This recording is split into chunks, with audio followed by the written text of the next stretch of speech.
You see, anything that is going to stand against the corporatism that is being implemented by the criminal gang that we call the Australian government and the group of hired thugs known as the Australian Federal Police who carry out the will and are the muscle for this crime gang, anybody who stands against the corporate corruption that these organisations are promoting is considered to be a terrorist. We've got this tyrannical dictator, Julia Gillard, saying that people who don't vaccinate their children are going to lose tax benefits. They're saying that you have to be irradiated and have your DNA shredded if you're going to travel. They're saying that you have to have fluoride in your water so that your pineal gland is locked off and your brain matter is damaged. You're going to be forced to eat genetically modified food, which we know will cause sterility and organ damage a few generations down the line. And of course, while you're doing all of this, not only do you have to pay to be alive, but we are going to introduce a tax on your breathing. And of course, we're implementing all of this because we care about you and we are providing for your future, like the good custodians you employ us to be. And this is what this psychotic moron called Julia Gillard, who is running Australia, is doing to the Australian people. And the Australian people, because they only have a TV education, are just sitting there saying, everything's okay, I don't mind, the government is there to help me, when the government is simply in the process of raping this country and stealing everything they can from the people. And I've really had enough of it, folks. I honestly don't know what it's going to take for the people of Australia to turn Australia back into Australia rather than the apathetic alcoholics club that it currently is. But people certainly need to get on board and start making some noise about this situation because it really couldn't get more in your face.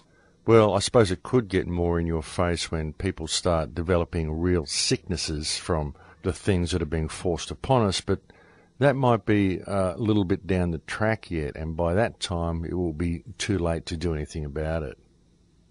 You know, all of you people out there who aren't acting on this information, and all of the people out there who are allowing all of these things to be put in place, one day you're going to have to look your children and your grandchildren in the eye when they ask you what you were doing when this police state was being built around us. And you're going to have to say, well, I'm sorry, son, but I was too busy drinking beer, watching television, and gathering useless trinkets around me to ensure that you had a future. And that is, of course, only if your child and your grandchild have a world to live in, because if you fail to act on this information, it's very likely that they won't. And that's the thing, folks. I mean, when you take everything into account and you put it all in perspective, you look at things such as coal seam gas, look at the chemtrails, look at Fukushima, look at what's happening to this planet, and it's very unlikely that this planet is going to support life after perhaps the next 50 to 100 years. I mean, we were all worried about a scenario such as Brave New World or 1984 coming to pass, but the way things are going, it doesn't look like the planet will actually last that long. And it isn't because of anthropogenic climate change. It's because of government and corporate corruption. That is the problem. You know, the fact that this government is rolling out a carbon tax while they are selling the country off for coal seam gas mining, which is one of the most pollutive industries ever known to man, is a complete joke and should be enough to wake up anybody to the fact that their government is lying to them. All a carbon tax is a tax on breathing.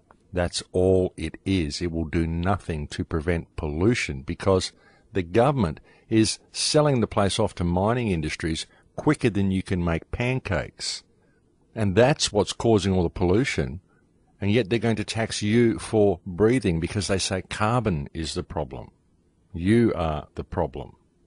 Next thing, they'll be bringing in short breath hour where you're only allowed to fill half your lungs for the next 30 minutes because you're breathing too much air. I mean, I don't know where these people are going, but they're a bunch of psychotic lunatics, and they're just getting away with all of this rubbish because everybody's brainwashed by what their television is telling them. Everyone has this television version of reality going on in their mind, and they think it's true. You go and talk to anybody on the street, go and talk to anybody in a shop and suggest an alternate method of thinking to them, and they look at you like you've got two heads, because all they believe is what their television tells them.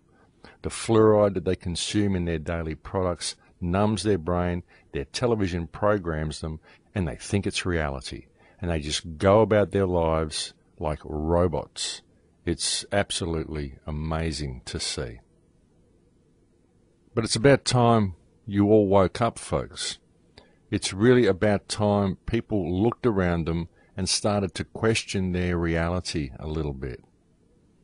I mean, like I said, I don't know how more blatant this has to become, but I mean, just the fact that the government's rolling out these body scanners when they've just been banned throughout the entirety of Europe because they're shown to just tear your DNA apart.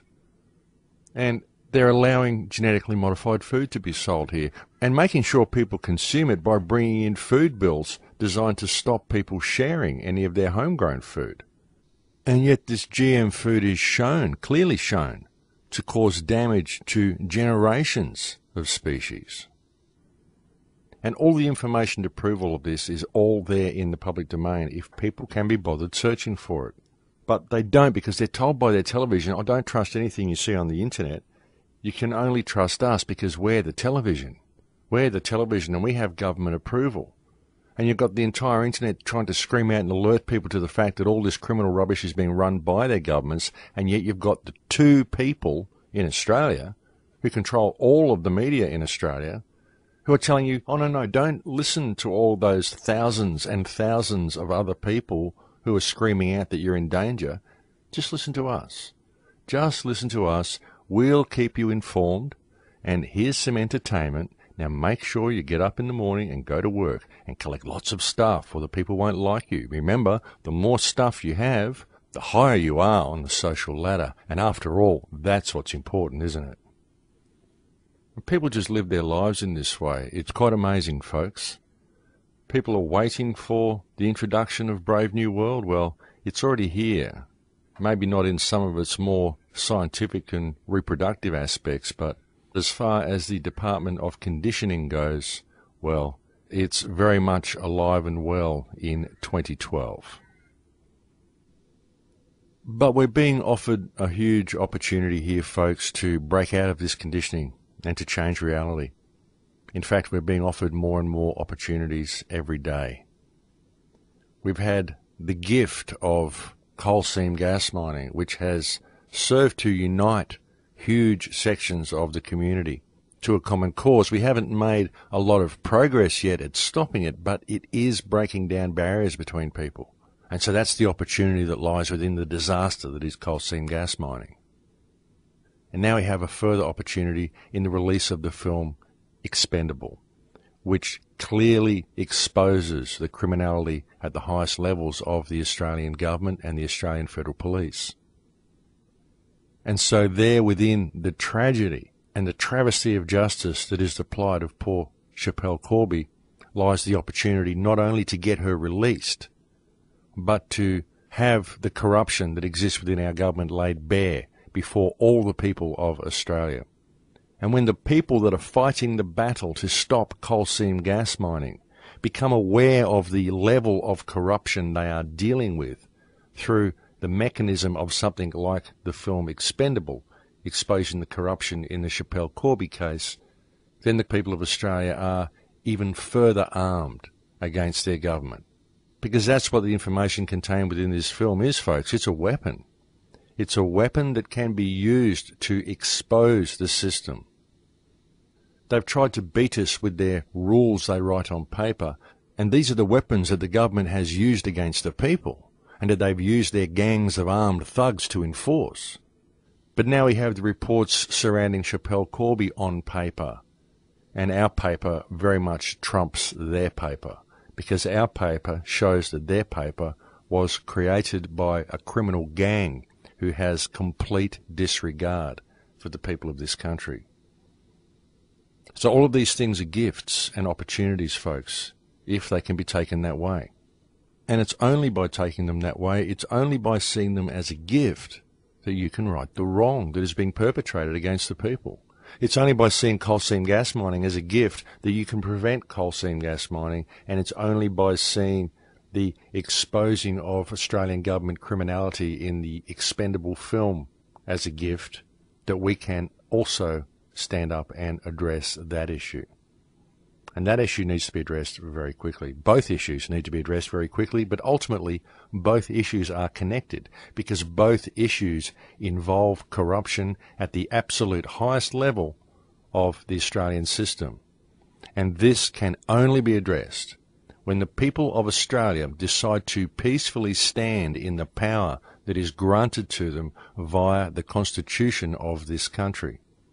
We have this power, folks. It's there indelibly imprinted in our Constitution, and nothing can take that away. It doesn't matter if it's been legislated out of existence by criminals within government, because that legislation is void.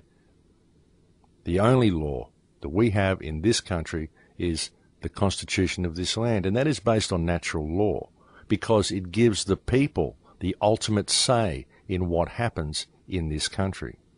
The only problem is that it's no longer taught in schools. Many Australian people don't even know we have a constitution, and it's not something that people are aware of how to do.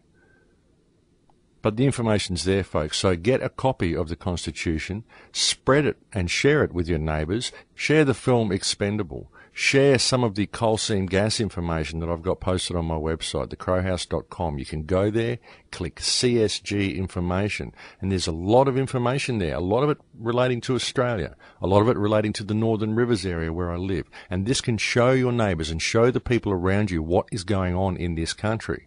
And you can show them the Constitution, and you can show that if we start having town meetings, we start having community gatherings and making people aware of this information, then we can turn things around. But if we don't do it soon, this country will be lost, and it will be lost forever. And I'm really not over-dramatising things here, folks. We are facing a serious situation. And I think it's break time here, so I'll leave it there for now, and we'll continue in a few minutes. Thanks for listening.